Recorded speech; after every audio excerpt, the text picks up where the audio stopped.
for Sorry. Thank you, Vicky, for your greeting. Good afternoon to everyone.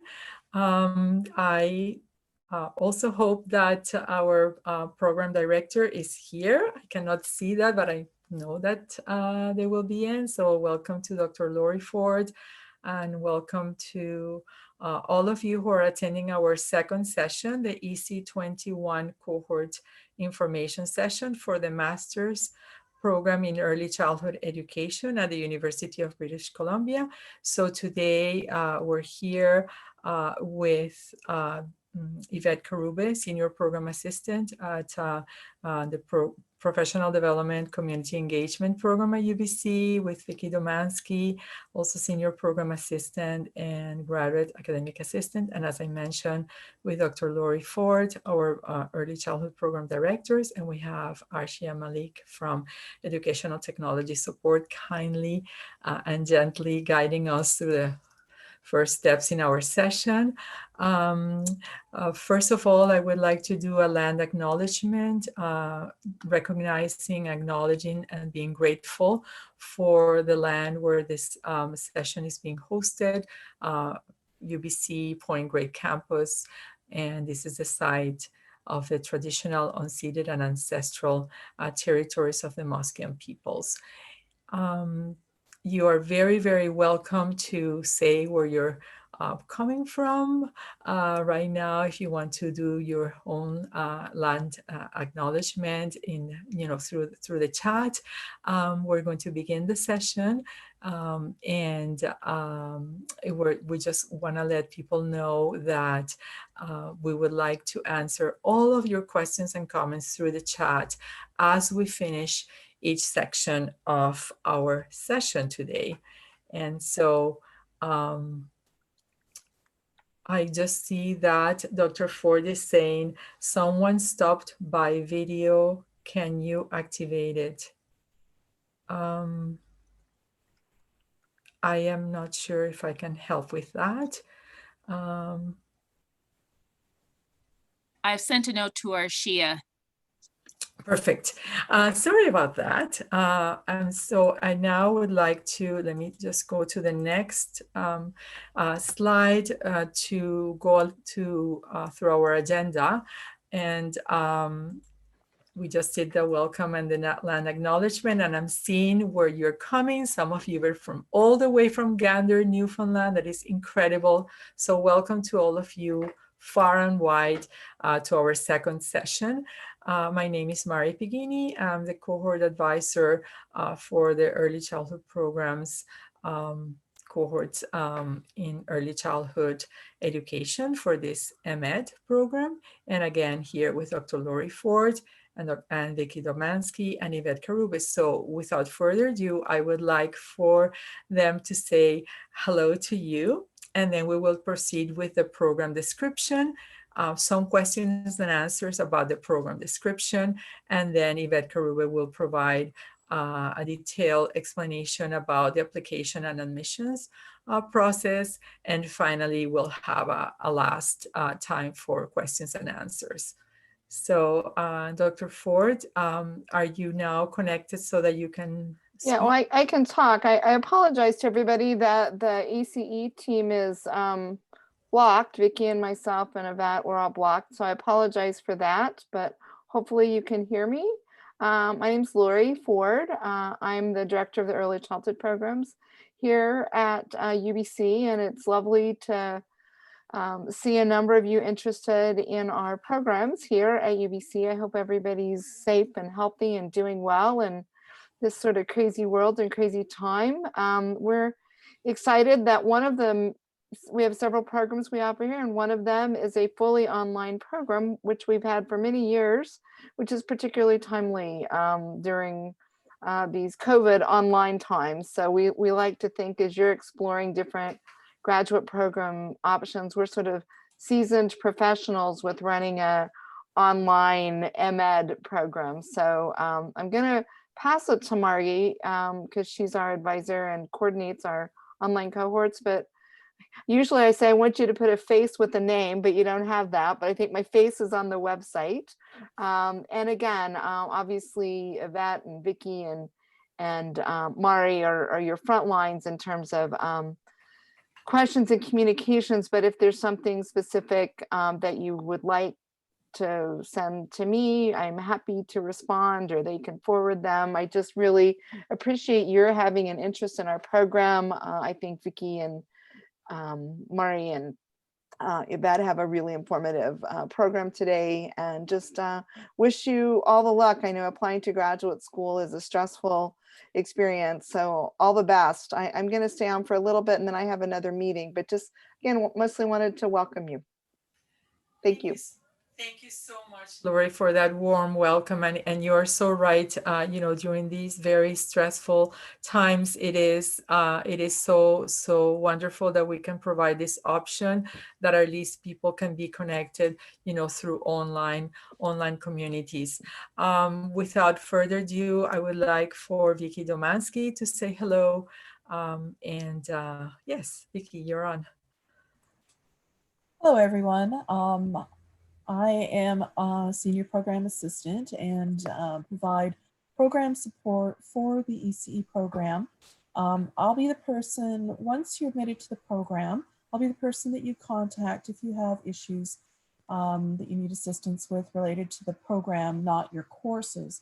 That will help you with courses, but I'll help you with things like if you need a leave of absence, if you're looking to take courses through the Western Dean's Agreement, if you've got transfer credits that you need to be transferred into your program. Those are the kind of things that you'll be able to contact me about, and I'll be happy to assist you. My main contact email address, I manage the ECED main email address, which let me just put it into chat for you all, which is eced.edu.c@udc.ca. You may have actually communicated with me in the past already, although probably most of you have been talking with Yvette. Yeah, so if you have any questions, please always feel free to ask me. If you're not sure who to ask, I'm probably a good starting place and I can direct you. And good luck with the program. Thank you, Vicky. Thank you so much. And Vicky, of course, has been, you know, with our programs and early childhood for a number of years. So yes, all the other information that is not provided by Yvette or by myself, please, as you know, once the application process is finished and you're coming into the program, Vicky will be the contact for that. And last but not least, although Yvette is going to do her section afterwards, but it would be so nice if you could say just hello, because many of the students or the applicants have been in contact with you. Hi, everyone. My name is Yvette, and I'm the Senior Program Assistant assigned to supporting you in this whole application and admissions process and then afterwards. So I'm the one who will be looking at your documents and communicating with you if there are any issues, and I will cover more later in my presentation. Thank you and welcome. Thank you. Thank you so much, Yvette. So let's proceed. So this is me and Yvette. We just did a quick intro for that, and we're going to begin with the first part of the presentation, which is basically the program description. As you will have read through the website, and maybe what attracted you to this program is that this is a professional master's program that brings like a multidisciplinary vision on early childhood education. We identified as issues in early childhood research, theory, and practice. It's research inspired and research informed, but it's a professional master's program where students complete the program through a series of courses that I will mention later, and finalize with an e-portfolio graduating project. So it's a non-thesis program. And what we strive is for students to really bring in their interests that are grounded in their own also professional and community interests. And this is why the program attracts a variety of applicants. Of course, early childhood teachers in preschool and daycare settings, in school settings, primary settings, or teachers who are working in later years, but who have now tried to come back to the earlier years.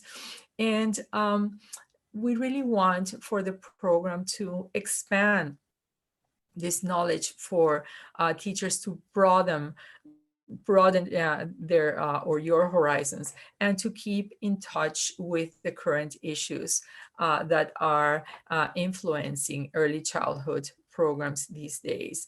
So you see a number of professionals who are working in also in other types of programs and NGOs, non-government organizations, and consultants, and even therapists, social workers who have come to this program also because they would like to broaden their horizons in their professional practice.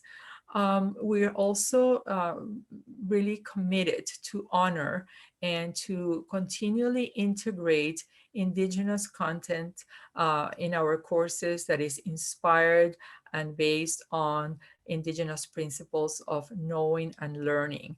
And this is a commitment that we have as we continue to review our courses.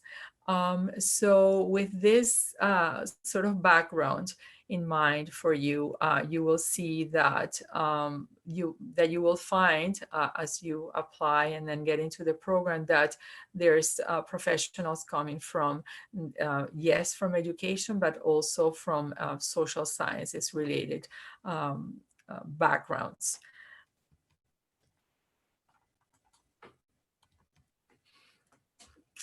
Ours is a program that is offered as a cohort, and we're celebrating our 10th anniversary during the 2020-2021 year, meaning that we have had 10 cohorts already. We just started with the 10th cohort this past September.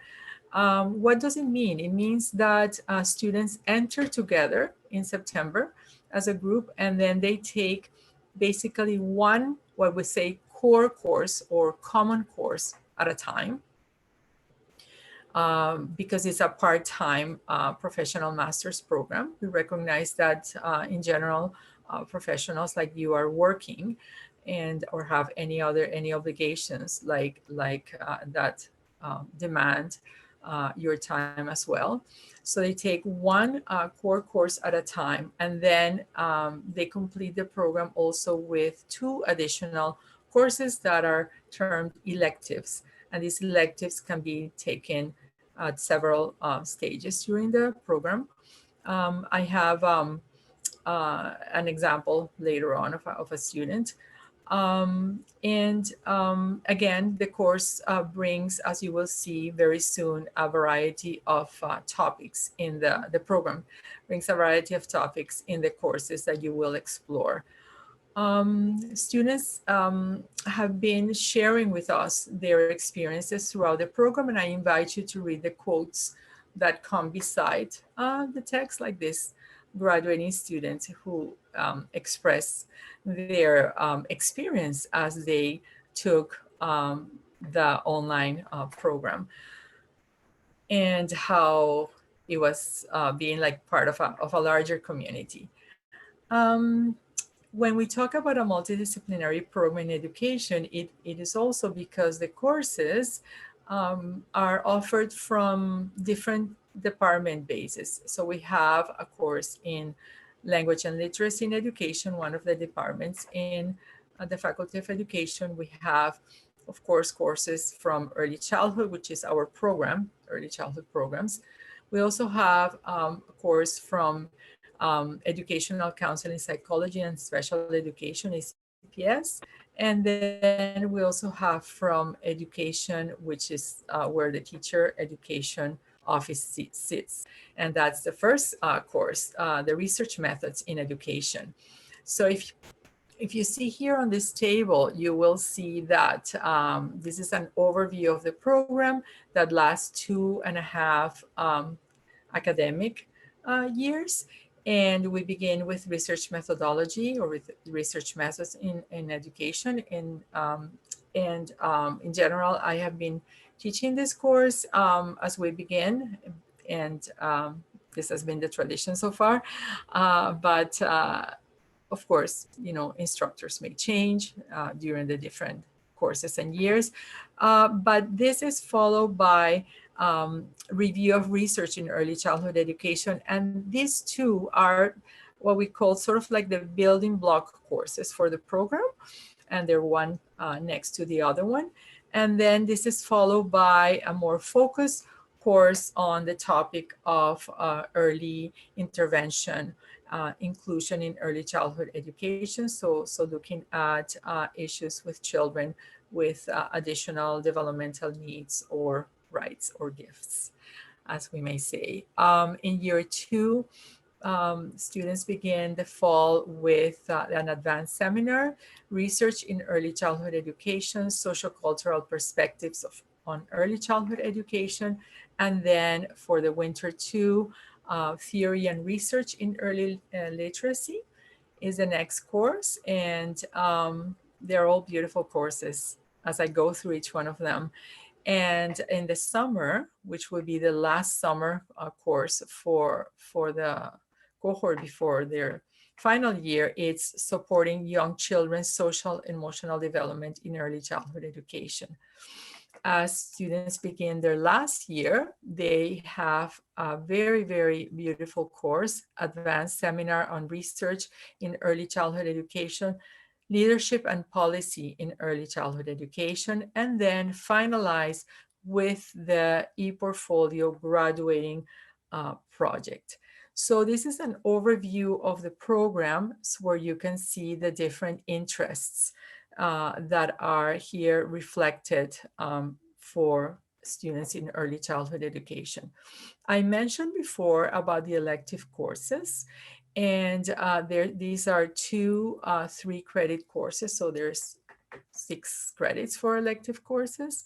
The program in its entirety has 30 credits, and these can be selected from a number of options. And one of the options is through our early childhood programs, and you have those links already when you visit the page that you have been visiting to obtain the information for the information session today. You see in the course schedule that there are links there to potential courses in early childhood. These are 300 and 400 courses. For example, this is a student who took 421 homeschool and community relations, and their feedback about it.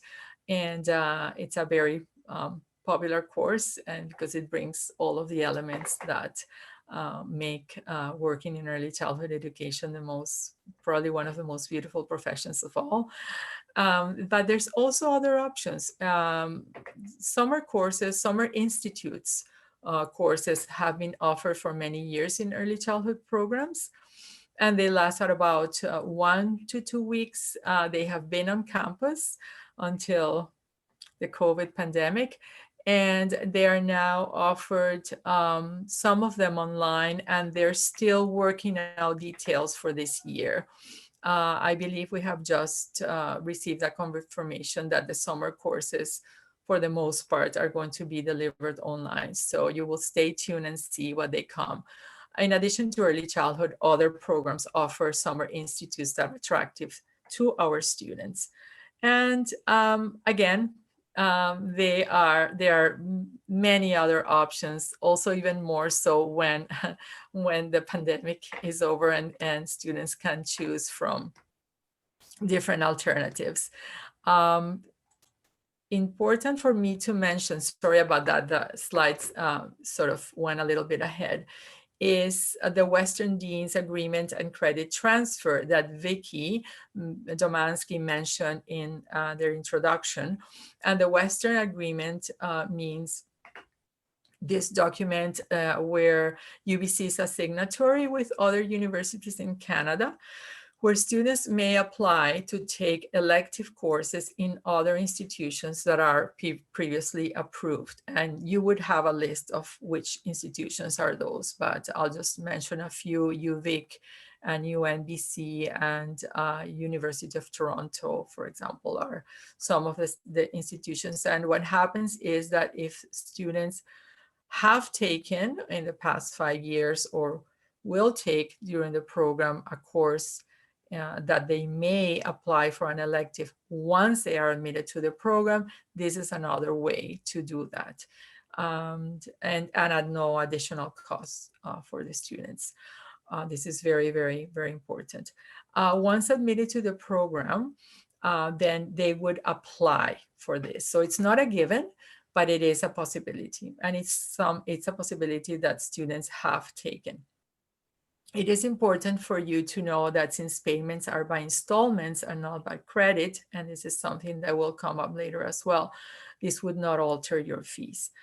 So I have a quote there from a student who took a course under the Western Dean's Agreement, and the student was interested in art education for her own program. So that was a really wonderful experience for them. So again, as I mentioned before, there's a total of 30 credits required for program completion between the core course or basic course and the electives. And the degree that you obtain is a Master's in Education, MEd, in Early Childhood Education. I want to stress, because we have been asked before, that the degree that you obtain when you graduate through UBC does not include the term online, because the degree is the same that students completing the degree on campus would obtain. So there are parallel programs in this regard.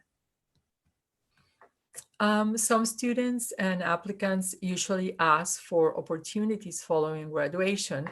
And as many of you know, there will be, when you complete a degree, there's always opportunities to advance to other levels in your career. With a Master's of Early Childhood Education, you may advance to senior administrative professional consultation, coordination, senior leadership roles. You may teach in post-secondary institutions like colleges and university undergraduate courses, if there's opportunities for that. In British Columbia, the TQS, or Teacher Qualifications Services, provides a salary advance for elementary education teachers. I believe the category 6. But for out-of-province students, you would have to check with your local agency in that regard.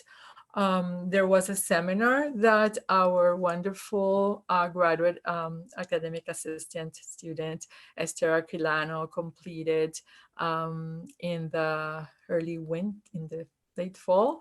And it was very well attended, and if anybody's interested to know more about that, some graduate students came and shared about, where have they gone with this. And there's an example of someone who obtained her ideal job as a lead in the whole district in early childhood because of this degree. But there's other examples of career opportunities with testimonials from students.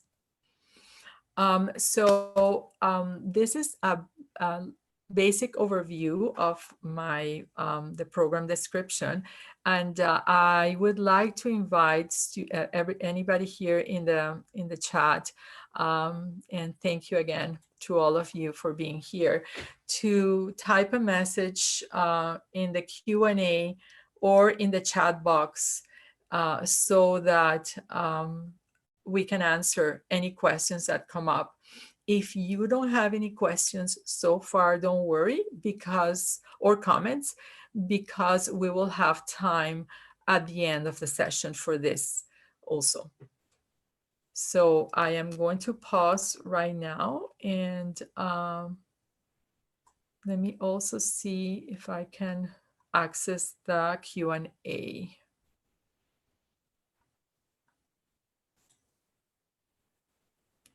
I want to thank Arshia Malik also for being here for a little while again. And I'm going to maybe stop my share so that Yvette can come here. I'm going to stop my share. And I'm going to see if there's any comments or questions. And I understand that Dr. Ford needs to leave very soon. So I don't know, Lori, if you would wanted to add anything else to this or any final comments as I read the chat. Actually, I am literally just writing a message in the chat that says, great overview, Mari. I need to leave for another meeting, but I was going to type my email, which I will still do. If any of you have any questions, don't hesitate. Perfect. You're in good hands with Mari and Yvette. So thank you. Thank you. Thank you. Have a great evening and thank you for coming. Yeah, my pleasure. I see a question from Rashmi. Do you have exams to evaluate the understanding of the students? So this is a very, very important question. Rashmi, in early childhood programs, our courses are based on assignments, individual and group. In general, final assignments are individual. The smaller sort of in-class assignments are, in online class assignments are groups, some of them, but they are assignments and not exams here in this program. In terms of yes, evaluation in other courses that you may take, for example, through the Western Dean's Agreement, or it may be that you take an elective course in another department with advisor approval. They may be exams, but not in our courses. Are the courses synchronous or asynchronous? In general, in early childhood education, the online cohort was designed for all of the courses to be asynchronous, meaning that the whole course is described, is presented, is designed in the platform for the purposes of students who are in different time zones and with different commitments, so they can visit the course and engage in the activities at their own pace. Sessions in general are web recorded, like this one, for people to come back. Sometimes if you have to meet with a smaller group for discussions or activities, then the students in that smaller group will agree on a time. But everybody is quite flexible in terms of finding times, understanding this. Sometimes for some electives, instructors may want those electives to have class times that are synchronous. In general, all of us support the idea of a web recorded session so that students can come back to that. I should also say that there are platforms like Mattermost Chat and the Canvas Collaborate Ultra, which is similar to Zoom, where people like students and instructors meet on their own time and for focus sessions. Thank you. That's a very important question. So why don't we continue with Yvette's presentation, and then we will have more time for questions and comments. Also at the end, it would be great, people can be unmuted and then they can talk too, which is nice to hear people's voices. Also, Beth says, how many students are there in a given cohort? I would say that the average has been around 18. Sometimes it's a little bit less, 13 to 15, and the maximum has been 25. We have a huge cohort for last year, which was divided into two sections. We have two sections of 116 and 117. So they take courses parallel. But basically you would be in class with between 15 and 18 students generally.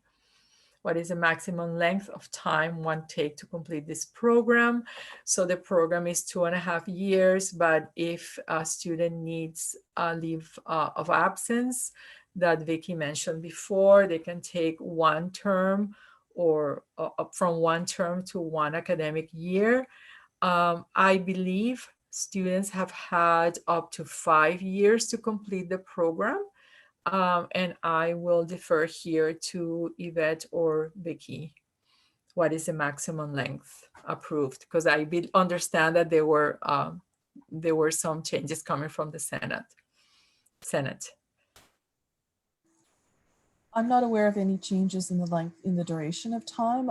It's 5 years with the potential for 1 year of an extension if it is approved and if there are exceptional requirements. So 5 with a possibility of 6 years. Given exceptional circumstances, it is potential to go longer, but it does require very special circumstances. In general, it would be 5 years normally. Thank you, Vicky. Yes, also understanding when students take leaves of absence, because it's a cohort and we have to sort of recalibrate, and they come back to the next course, but then they have to sort of, sometimes they have to, we have to adjust, when they come back to what will be their next course and so on and so forth. But in general, it has all worked very nicely. Thank you. Just to clarify, if you do take an approved leave of absence, that time does not count towards your 5-year limit. So if you were to say, be pregnant and have a maternity leave for a year, your time stops being counted until you're back. And there's no fees during your leave of absence. But keep in mind, a leave of absence has to be pre-approved. And usually you want to several weeks ahead because it can take a while at times. Exactly. There is a question in the Q&A. Hello, everyone. I have found a discrepancy between the last online seminar, thoughtfully passed on to me by Mari, and the website regarding references required for admission. The previous recording stated 2 professional and 1 academic reference, while the website states 2 academic and 1 professional. Ha! Good one, Maud. Thank you. Could this please be clarified? And I defer here to you want me to respond, Mari? Yes, to whatever is the right answer, and we will definitely correct that. Typically, we ask for 1 academic reference and 2 professional references. And the professional references should be from people who have supervised you. Sometimes people submit 2 academic references and 1 professional reference, which is also okay. And I'm going to be covering some of that in my presentation coming up. So if you could stay tuned, we're going to get to that. Thank you. Perfect. And the most important thing is that we clarify so that the information is consistent. Thank you, Maud. The course load looks like. So how does the course load look like? So 1 main course or core course every term is 3 credits. I usually recommend for students to think of 3 hours per credit per week, plus additional time when you have a major assignment, right? So you're looking of a bare minimum of 9 hours per week when you think of what you are having to read and also to connect with others, right? If you take another course, if it's a term where you take an elective course, it will be more than that, but that's what it is 1 course per term. So that table that I showed earlier on show, like the 500, the research methods finishes, and then the research review begins, and then the special needs and early intervention begins. So 1 course per term. Yeah, I know it's a lot of information, so we can repeat as many times. But maybe let's get started also with Yvette, and then we can come back, because some of the questions that are coming up, may also combine both. So Yvette, if you're ready to share your screen, then I'll mute, and then you can carry on. Okay, one moment, please. And Candy says, on the reference front, what if it's been 15 years since you've done your degree and you have no academic reference? That's a very good question. I'm going to keep that in mind as Yvette is going to be talking about the references, and I will keep that in mind, Candy. Thank you. So hi, everyone. My name is Yvette, and I'm providing the admissions application support for this program. So I'm going to go through the admission requirements at this time, and I will be taking questions at the end. And so I'm going to get started. Thank you. So we're going to cover the admission requirements, application overview, tuition and student fees, and do Q&A at the end. So what we're looking for is a 4-year undergraduate degree with a B+, which is a 76% at UBC in all your senior level courses, which is 300 level and above. Or if your GPA is in the B range on your senior level courses with a B Ed, then you would still meet the GPA requirement. But for those who do not meet that 76 or B+ requirement, if the admissions committee feels that you are a good candidate for the program, then they will submit what is called a special case rationale, recommending you to admissions to the Faculty of Graduate and Postdoctoral Studies. Also, with regards to the degree requirement, we have seen 3-year undergraduate degrees as well, and that's not a problem. So please do not be discouraged if you have a 3-year degree, but there would be a special case rationale that would have to be written to recommend you to the Faculty of Graduate and Postdoctoral Studies. And again, the admissions committee would write that on your behalf if they feel you are a good candidate for the program.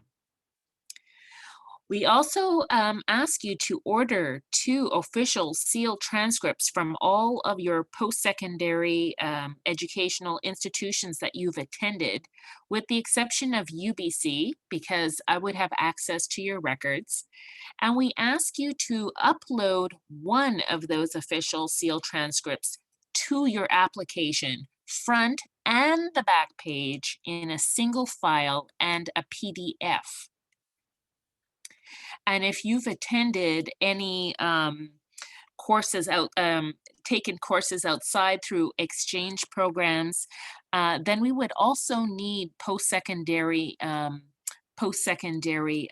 transcripts from those institutions uploaded to your application as well. In addition to that, on your transcript, if you've received any transfer of credit from institutions, we also need you to state that on your application and upload transcripts from those post-secondary institutions to your application.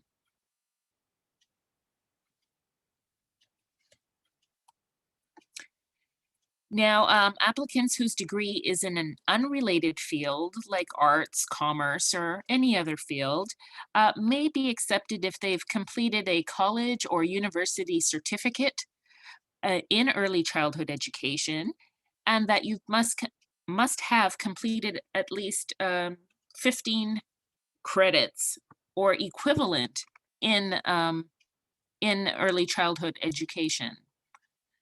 We're also looking for a resume detailing your academic and work history and noting any additional relevant experiences such as courses, presentations, committee work, workshops, volunteer work, that you may have done. Put it all on the resume. This is the time to promote yourself, to let us know what you have been doing in the field. Mari, do you have anything to add to that? I think that, if the clearer your resume is and the more it matches, any supporting documentation, the more it helps the advisory committee or the admission committee to look into your application. That has been my experience. And sometimes people say, oh, but I haven't published anything, in a journal. But, have you done any online publications or presentations, community presentations, or through your agency? Add all of that in, everything that shows your engagement with your field. As well, we are looking for specific professional experience and interests. What specific issue, area, or population would you like to explore and acquire experience in? Why is it important to you and other practitioners, early educators, and the communities with whom you hope to work?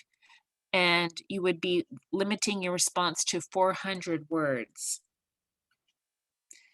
Another thing we're looking for is your general career objectives. If you can outline your immediate and long-term academic and professional goals. In your response, if you could indicate how you see this aligning with your graduate program in early childhood education. And again, we ask you to limit your response to 400 words. For professional experiences, we'd like you to describe any professional experiences you've undertaken that are relevant to the study of early childhood education. And again, a response of 400 words.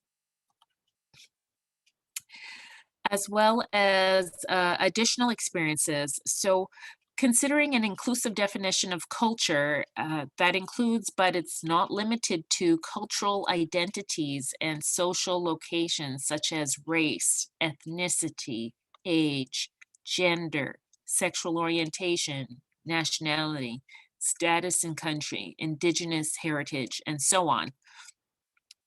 We would like you to describe any experiences and or training you have in this inclusive definition of culture.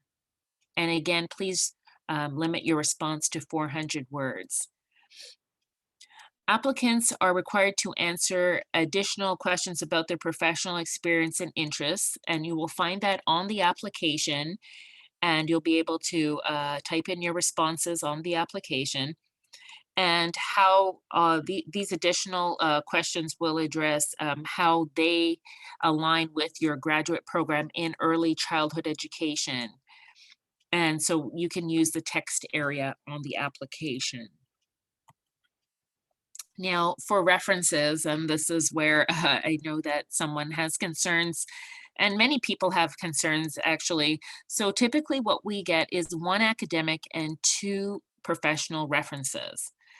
And the academic reference is important because the admissions committee, as well as the Faculty of Graduate and Postdoctoral Studies, wants to see your ability to do graduate work.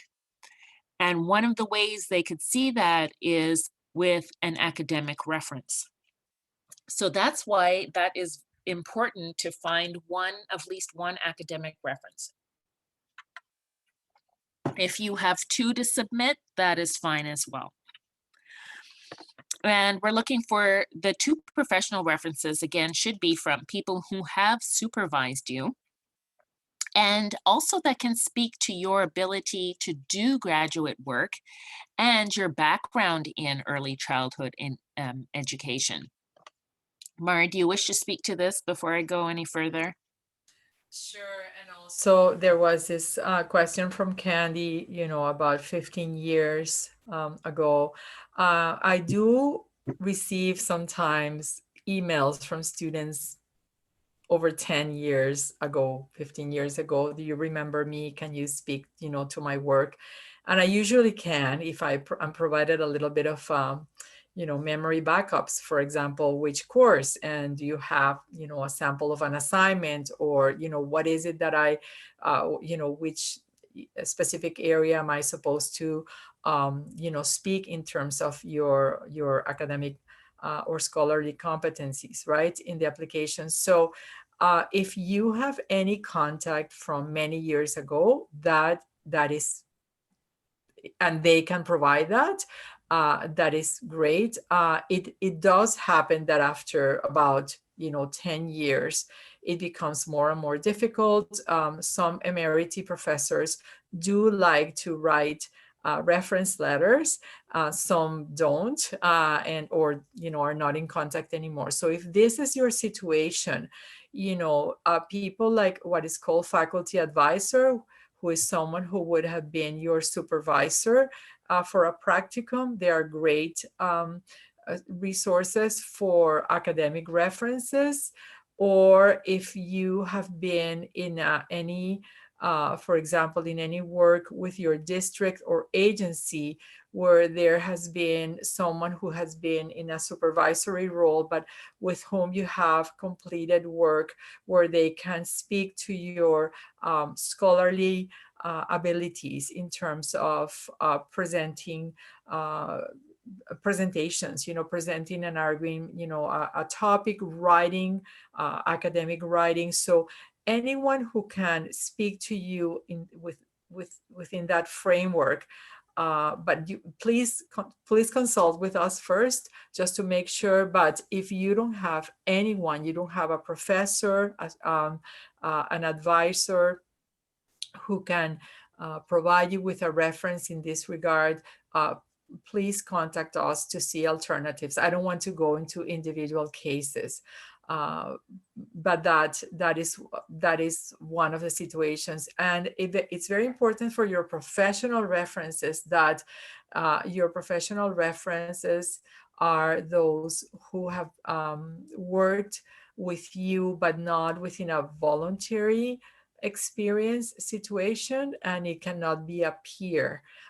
It has to be someone who was in a supervising position and also in a professional experience. So you were, you were someone who was paid to do that position. It was like a formal job position. So sometimes people have been working in independent businesses or agencies. And so for those people, I say, well, look at the board. Do you have someone, you have like a board of parents or like an advisory board? Is there someone like the director or the president of the board who can speak to you, in that, as a professional reference? So I hope that this clarifies. Let me see, because I also see that there is another one. 25 years of reference supervisors, but none from early childhood. Okay, so Beth, make sure that you contact me, and then we can find more options, for, what's in there. Because as we start the conversation, then you go like, oh, I could talk to so-and-so, right? But there are always options.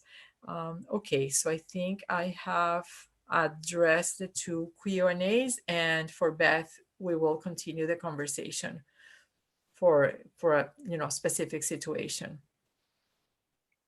Thank you, Beth. All right.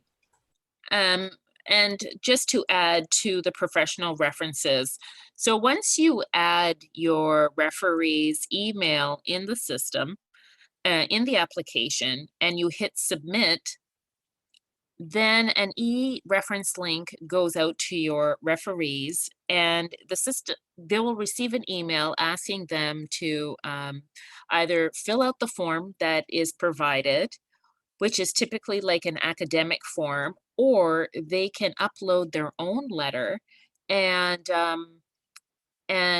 instructions are provided. So there's, those options there for your professional references. And the e-reference system is the easiest and secure to submit your, to have your references submitted.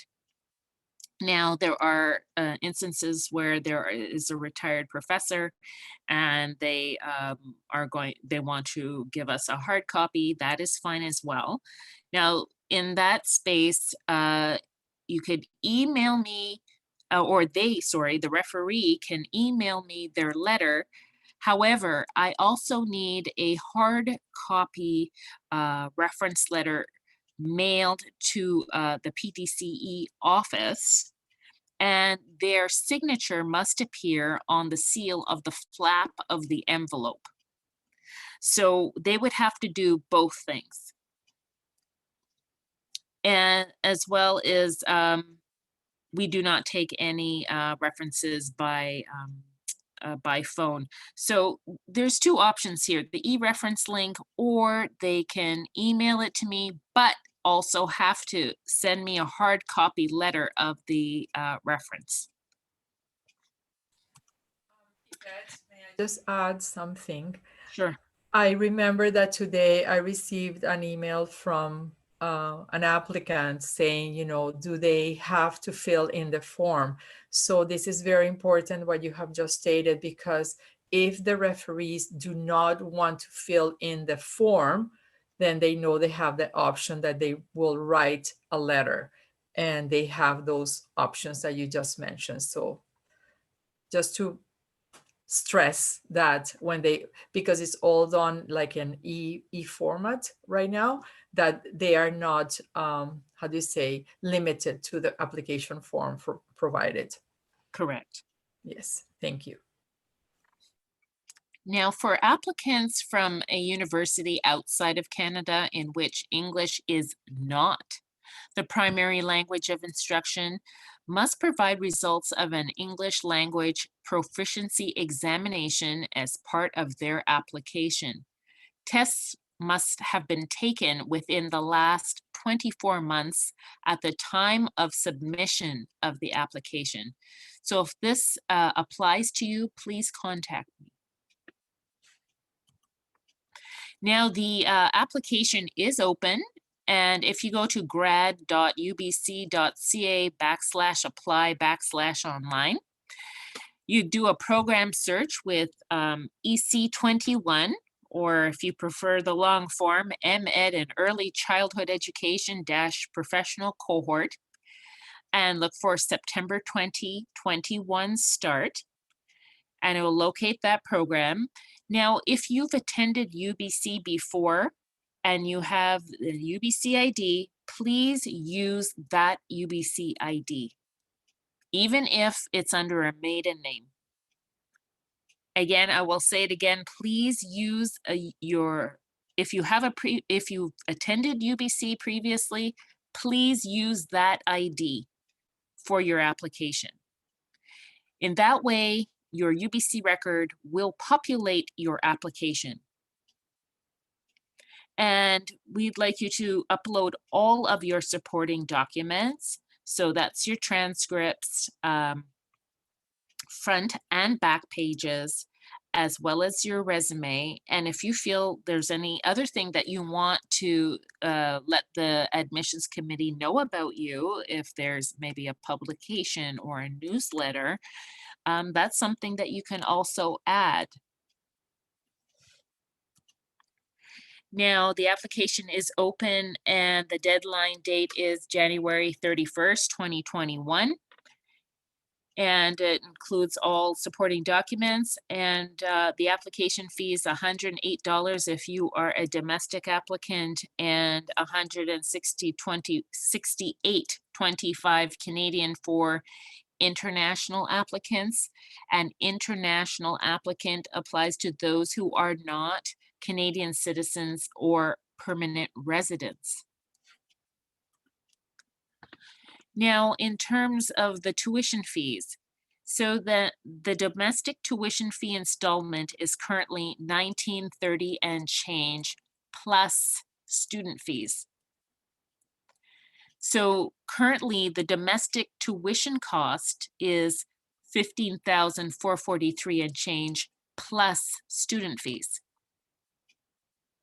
Now, if you're an international applicant, then the international tuition fee installment is currently over $2,000 plus student fees.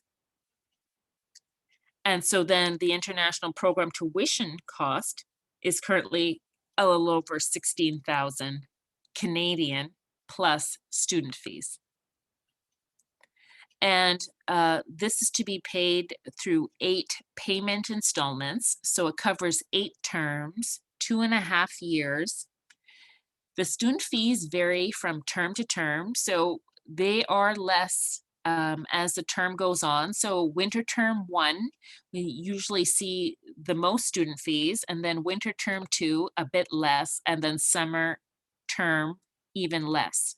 And the summer term runs from May to August, but it's considered one term. So in terms of payments, where it would be September to December, January to April, and May to August. UBC reserves the right to raise fees usually once per year, and that the fees are approved by the UBC Board of Governors.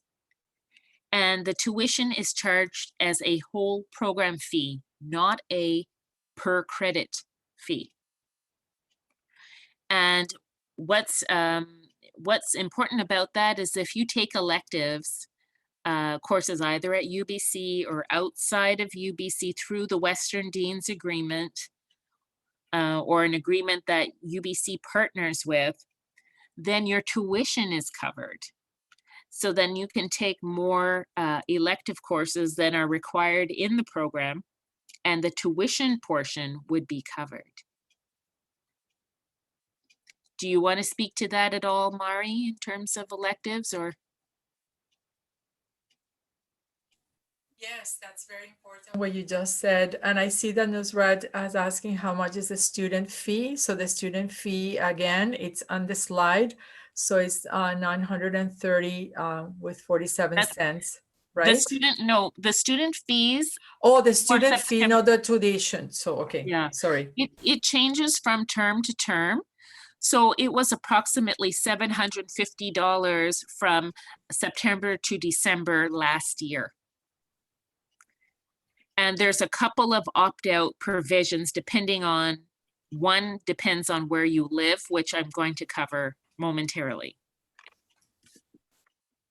That was a good catch because I for 1 second, I said, hold on a second, we just said it, but sometimes with so much information, it's easy to miss. Yes. No, with in terms of electives, it's exactly what Yvette just said. I don't know if there's any other charges for electives, but basically students take, they don't pay per credit, they pay per installment. An installment means whatever is happening for them that term with the main or core course and the electives. I have received some emails from applicants saying, I would like to get ahead on my electives. May I take courses that may be put forward as my electives later on? And I said, yes, we may talk about how to do that, but be aware that you will have to pay for your electives now, whereas you don't have to pay per se for your electives once you are in the program. So if you want to do, additional courses and have your electives that you may use for something else later on, this is a great idea. But if not, and you want to wait, to save some money too, that's the way to go then for you. Yes. So a couple of the student fees that you may be eligible to opt out of. One is the health and dental fee, which is assessed from September, and it goes all the way to August of the following year.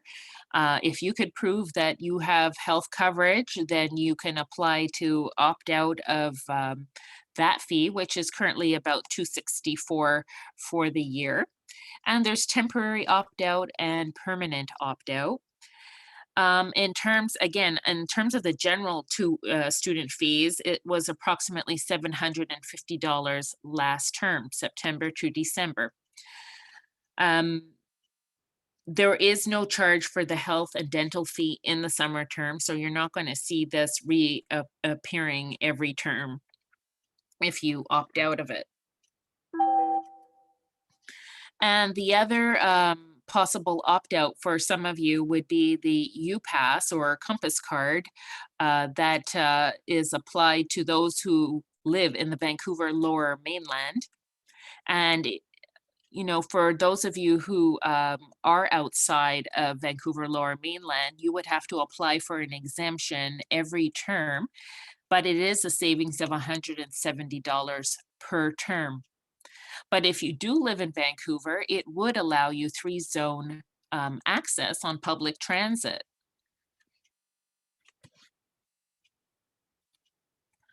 Now, teacher education certificates.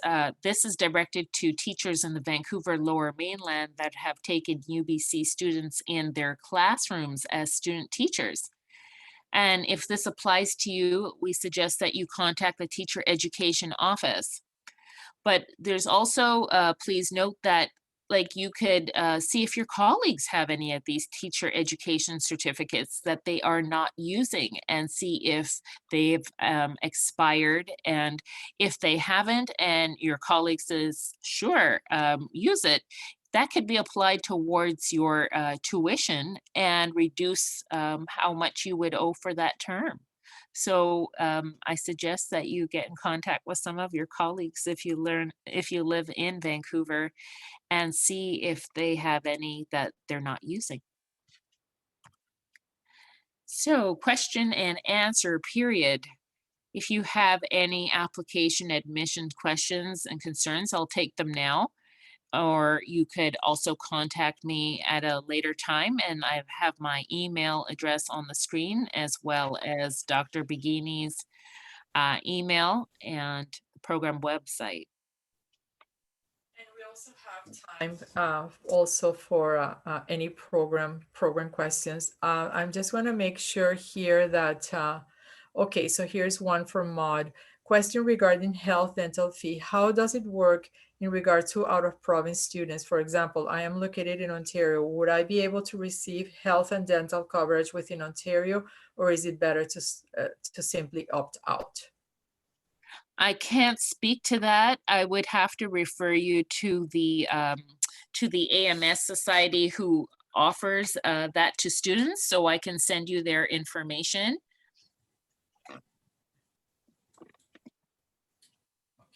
And just since Vicky is also here, just in case, Vicky, if you ever dealt with this before in the past, my recollection is that all my out-of-province students have opted out from the benefits because when they had coverage in their own province. But I don't want to give, you know, like a final answer because it may be that both work. Yeah, so I don't know. I missed the first part of that. Are we talking about the medical sorry, no, dental the health and dental fee. How does this work in regard to out-of-province students? If it's someone in Ontario, will they be able to receive, you know, with this coverage benefits in Ontario? I think that they would need to opt out. I would suggest they contact, there's student contact care information on the AMS website about that, and they would be able to answer better. Yeah, exactly like Yvette was saying. It was just if any specific, you know, question had come your ways, but yeah, I can see it's more or less same experience. And this is what I remember, like my out-of-province students have opted out of health and dental, and those not living in the Vancouver area have also opted out from the UPass. There's also, okay, so there's also a program question, but before we move back to that, if you can give me just 1 second, let me just see here in the chat. So that's a Yisum about the writing sample. So yes, so before I go there, any other question that has to do with Yvette's presentation for admissions and application?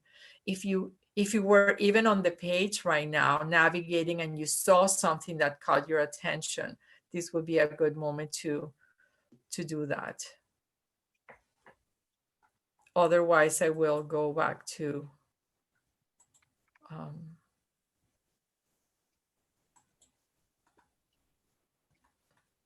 and there's the writing sample.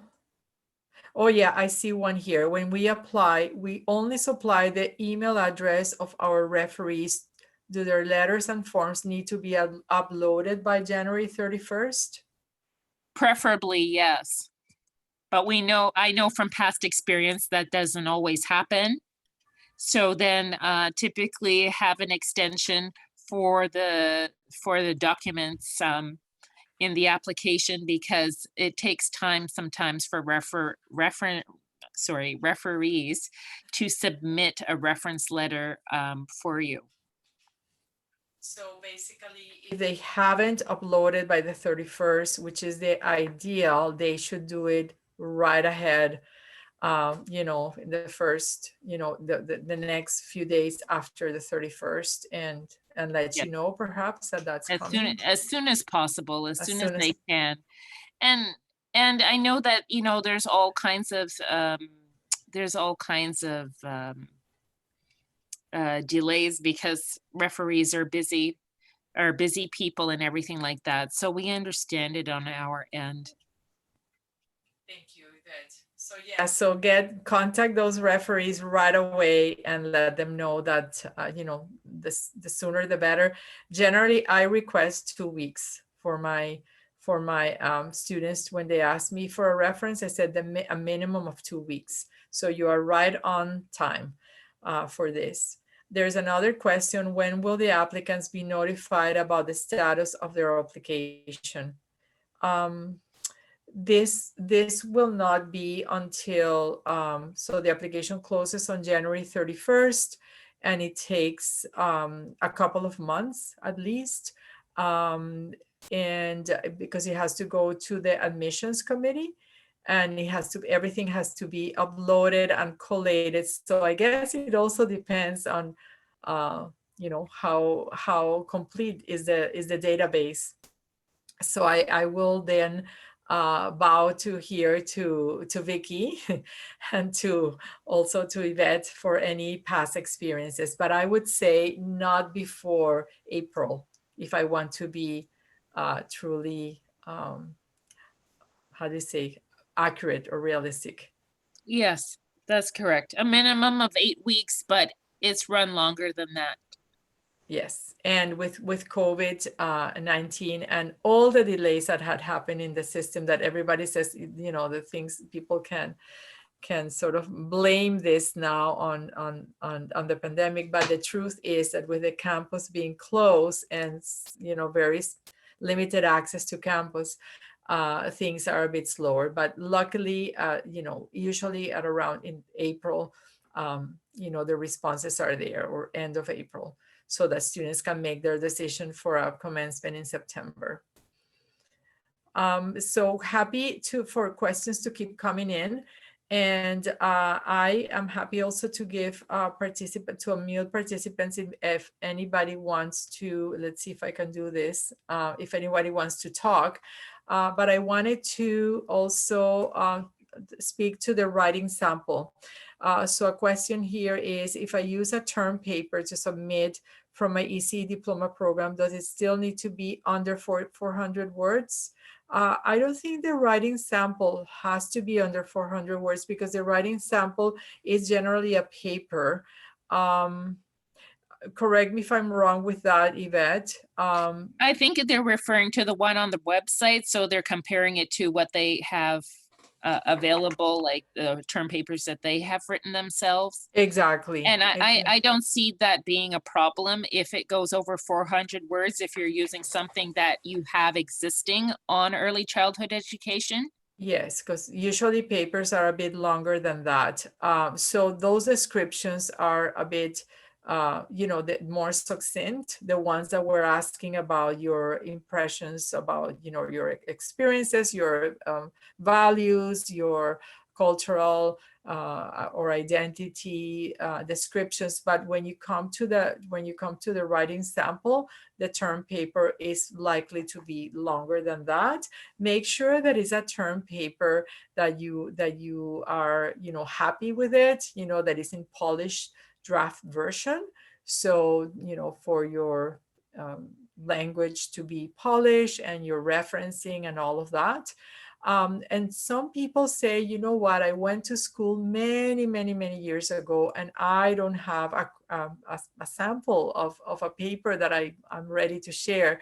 So we have provided some links for alternative readings there, a couple of articles where you can sort of provide a critique or a short review or a critique of in a summary with your reflections based on that article, and that can be your writing sample, because basically all that the admissions committee wants to see is your capacity to express yourself in English with using academic language, which of course it will be expanded and improved and a challenge during the program, but it will provide a really good idea.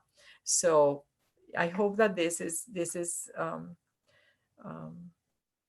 clear. I don't know, Yi-Sum, if you would like to add to that. And let me see if I can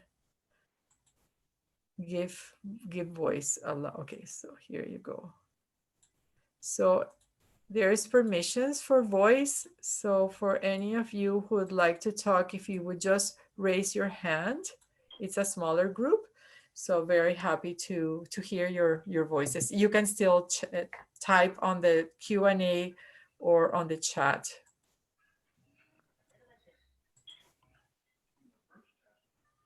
Oh, so Yi-Sum says, I answered your question. That's excellent. And Rahima says, when we apply, we only supply the email. Oh, here. I think you addressed that already. Anything else that comes to mind? Oh, here you go. I would like to add for the referees, they have to be professional email references. They cannot be, or addresses rather.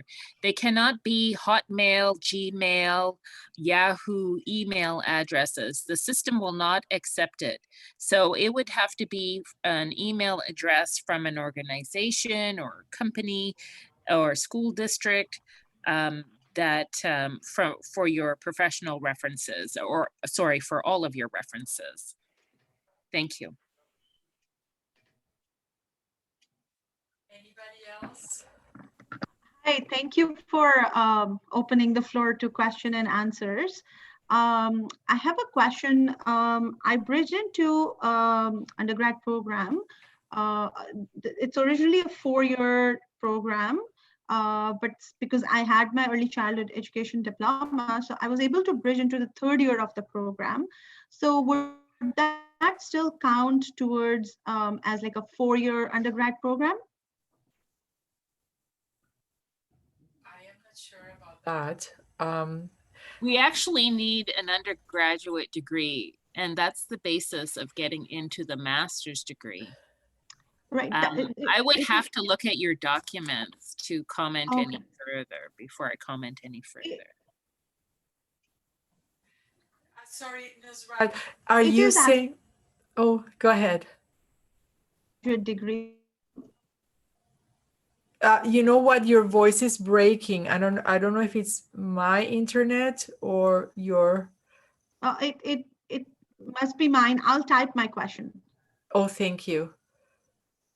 And I see that Maud has their hand up. So let me just respond to Nusrat.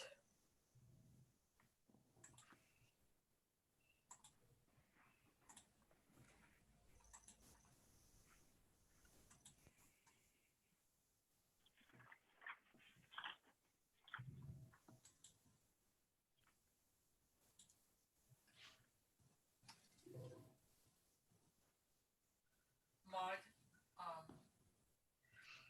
one Nusrat is typing, maybe you want to share your question. Sure. Hi, Mari. Hi. Good evening, everyone. Good evening. I just have some questions, sort of quite specific questions about the application process. So maybe they're best directed at Yvette. So just some questions again. So I noted that the professional reference, 2 professional, 1 academic. Personally, my ECD experience has been in China. So securing professional references is not a problem at all for me. However, I am concerned about the e-submission. I know that some of our servers for our email, I'm not sure if they would bounce back from the UBC secure system. So I actually just I would prefer to do 2 academic, 1 professional if possible. And I just wondered if there was any advice in that way, or if I should just try and pursue for 2 professional.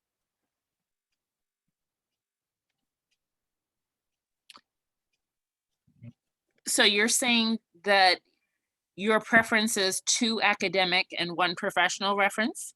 Yes, if possible. I mean, it's easy for me to secure the 2 professional. It's really no big deal, but I do know that our sort of email servers from my work company, we had so many problems with VPNs and access and stuff like that. I would be very nervous about them not being able to submit or something like that. So I know that my 1 professional reference, because she has a VPN and is in Taiwan right now, she'll have no problem accessing the email. I'm just concerned about my mainland colleagues. They can mail it to us as well. Sure. Okay. So in that, they can mail it to us, and I have received many hard copy reference letters from China. Great. Instead of them using the e-reference system, they have mailed it in to us. Okay. Okay, wonderful. That's great. So I'll just take a note of that for when I'm speaking to them, and then and hopefully they can just send it to me through send it to UBC rather through Taiwan. I will include our email address. Our address in the chat box here. Okay, great. Yeah. Great. Thank you very much, Yvette. And I have one other question. This is a little bit, again, specifics in regards to admissions. So I noted on the online description in regarding transcripts, any sort of certificate or documentation from another post-secondary institution needed to be included. I took a digital marketing short course through the University of Cape Town in South Africa. This was only about a 4-week short course. It was almost like doing an expedited university accreditation. Would I need to provide documentation of that? In which case it was only a pass-fail, and I do have a certification from it, but no transcript as such. Okay, here's what I say about courses that you've taken. If they've not appeared as transfer of credit on other transcripts, like your undergraduate degree transcript or certificate or diploma, and you're not going to mention it in your resume, as well as refer to it in any writing piece that you're submitting to your application, then you don't have to include it. Okay, wonderful. Thank you so much. Great. Thank you for clarifying that. Okay. Okay, that's all for me. Thank you. You're welcome.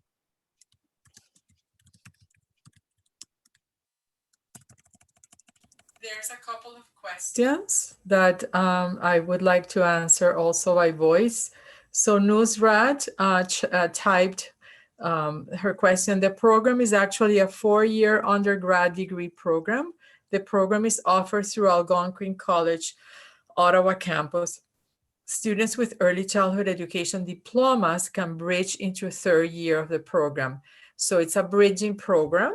So if I am understanding this right, please correct us.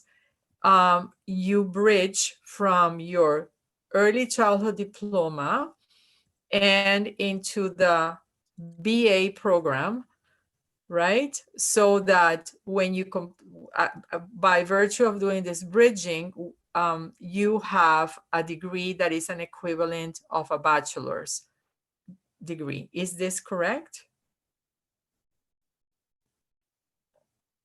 This is important because it may be the situation for other applicants. Is this correct what I'm saying? Yes, Marie, it's correct. Okay, so that means that there is a 4-year degree that is equivalent to a bachelor's program. And so I cannot respond to anything else, or, neither would Yvette or Vicky, because they're not seeing, your paperwork, but it does appear that you have, a bachelor's degree. Now, the important thing also is to see that UBC recognizes the institutions, and Algonquin College, I know Algonquin College, so, UBC recently recognized Capilano University's Bachelor's of Early Childhood Education as well. So that would be the next step. But we can be in contact via email for that. Yes, but at least the first part of the question, that it's a 4-year program, it appears that yes, that there is enough coursework there if the program is indeed a 4-year Bachelor of Arts or Bachelor of Sciences program. This is what I can say, but I will say no more, because that's not where my expertise lies. And I don't know if Yvette or Vicky want to add anything to that.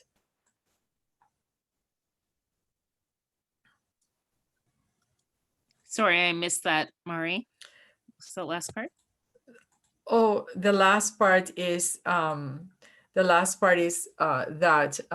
I am able to tell Nusrat that if her program is a 4-year program, then that criterion is met, right? But I cannot say anything more unless we see that We need to see the the transcripts. transcripts, and also that UBC recognizes that institution. Yes. Yes, that is the other that other part. Hopefully, fingers crossed, yes. And I have not had any experience with Algonquin students coming from Algonquin, but I know the college. I'm aware of Yes, Algonquin College too. yes, me too.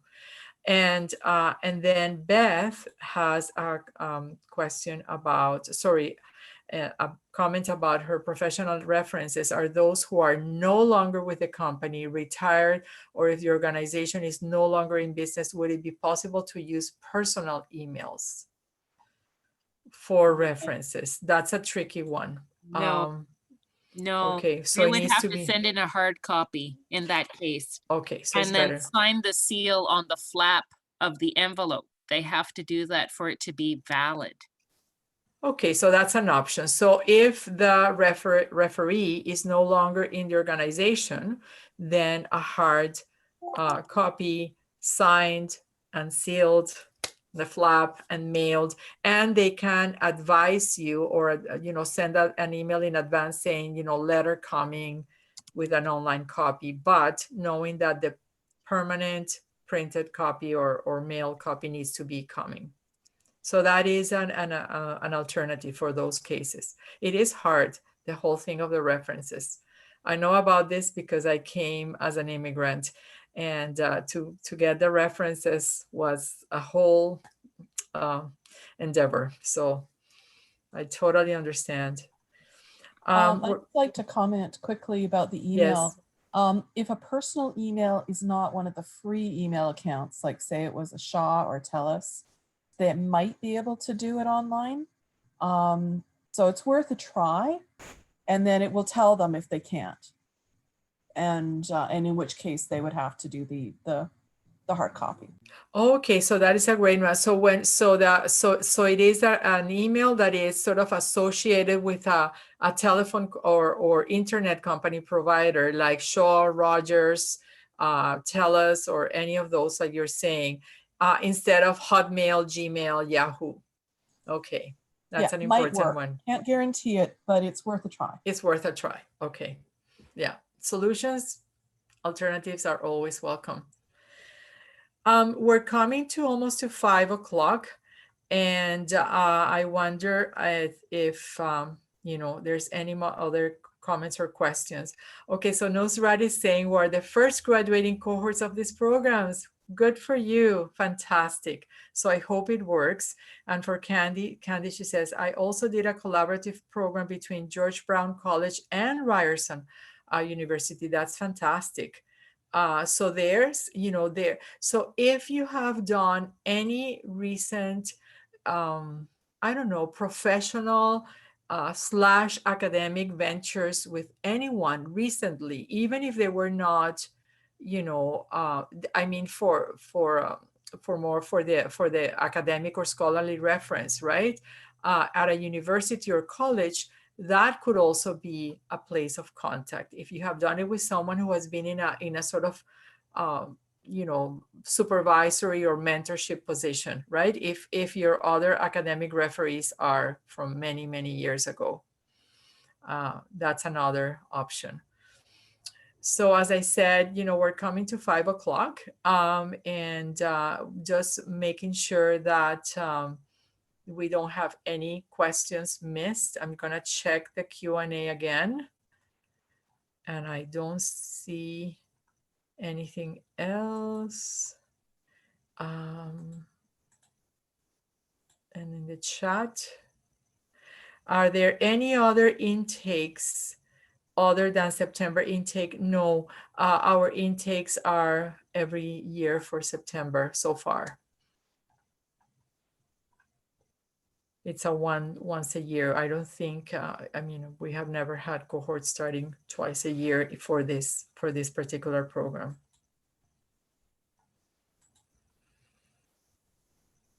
Okay.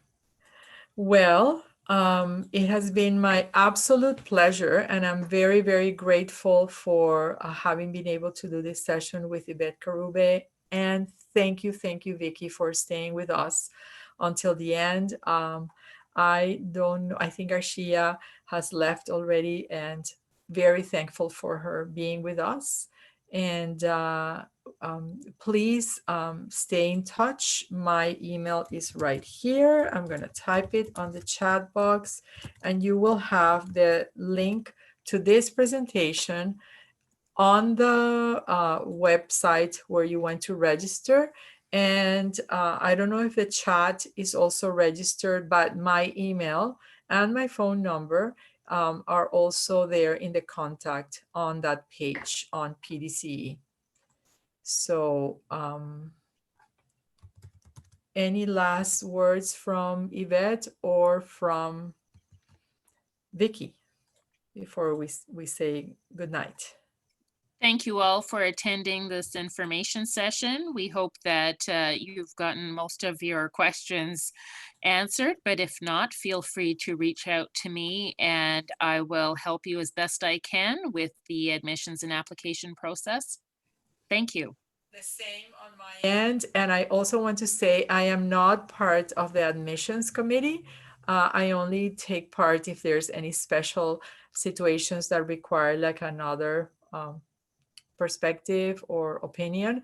So I will be able to help with some aspects, and some others I will refer to Yvette or to Vicky or to whoever can help out. But thank you for coming, for staying, and above all, stay healthy and safe, and little by little during these very unusual circumstances. All the best for your families and loved ones too. Have a good night.